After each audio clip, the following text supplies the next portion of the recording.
Hi, welcome to day 5 of week 30 in the Bible in a Year Live Chronological Project podcast. Today we continue to read from the New Living Translation and we'll read Isaiah chapter 35 to chapter 36. Let's begin. Isaiah 35, Hope for Restoration.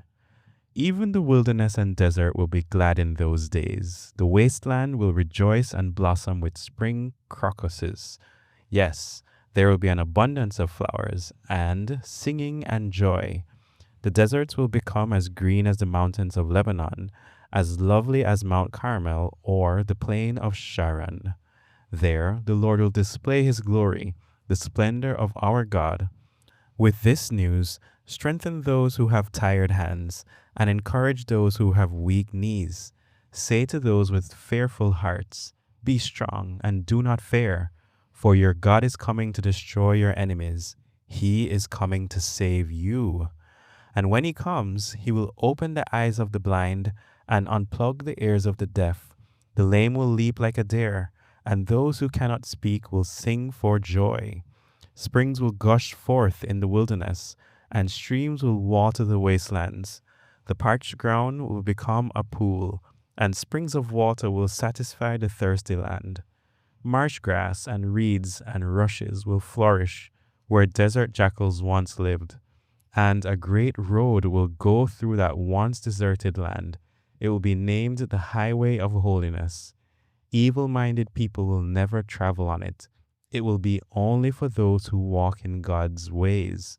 Fools will never walk there. Lions will not lurk along its course, nor any other ferocious beasts.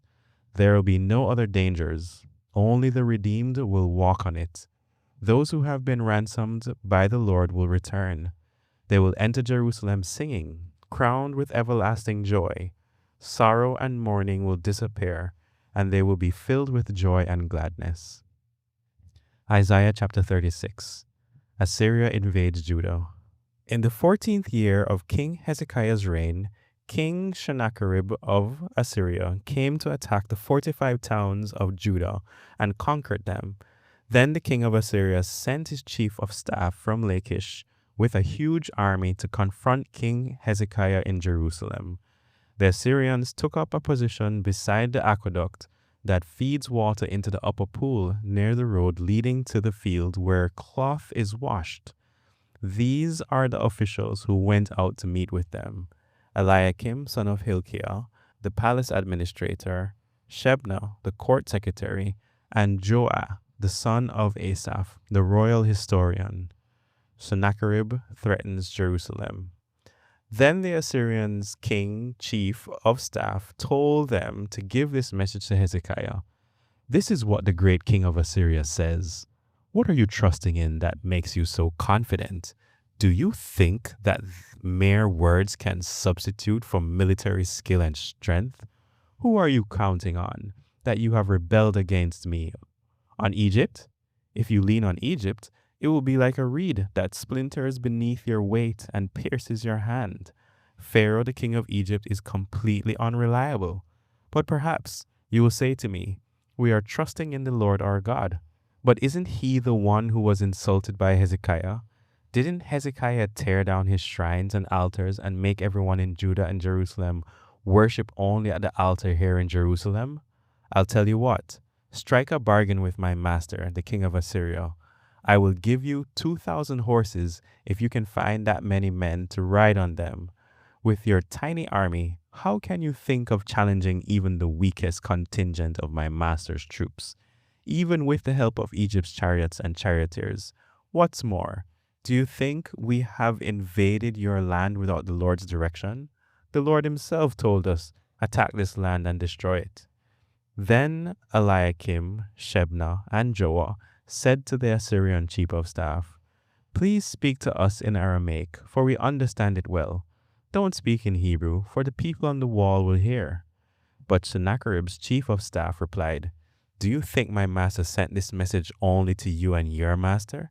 He wants all the people to hear it. For when we put this city under siege, they will suffer along with you. They will be so hungry and thirsty that they will eat their own dung and drink their own urine. Then the chief of staff stood and shouted in Hebrew to the people on the wall, "Listen to this message from the great king of Assyria. This is what the king says. Don't let Hezekiah deceive you. He will never be able to rescue you. Don't let him fool you into trusting in the Lord by saying, 'The Lord will surely rescue us. This city will never fall into the hands of the Assyrian king.' Don't listen to Hezekiah. These are the terms the king of Assyria is offering. Make peace with me, open the gates and come out. Then each of you can continue eating from your own grapevine and fig tree and drinking from your own well. Then I will arrange to take you to another land, like this one, a land of grain and new wine, bread and vineyards. Don't let Hezekiah mislead you by saying, 'The Lord will rescue us.' Have the gods of any other nations ever saved their people from the king of Assyria? What happened to the gods of Hamath and Arpad? And what about the gods of Sepharvaim? Did any god rescue Samaria from my power?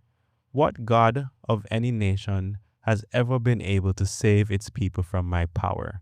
So what makes you think the Lord can rescue Jerusalem from me?" But the people were silent and did not utter a word because Hezekiah had commanded them, "Do not answer him." Then Eliakim, son of Hilkiah, the palace administrator, Shebna, the court secretary, and Joah, son of Asaph, the royal historian, went back to Hezekiah.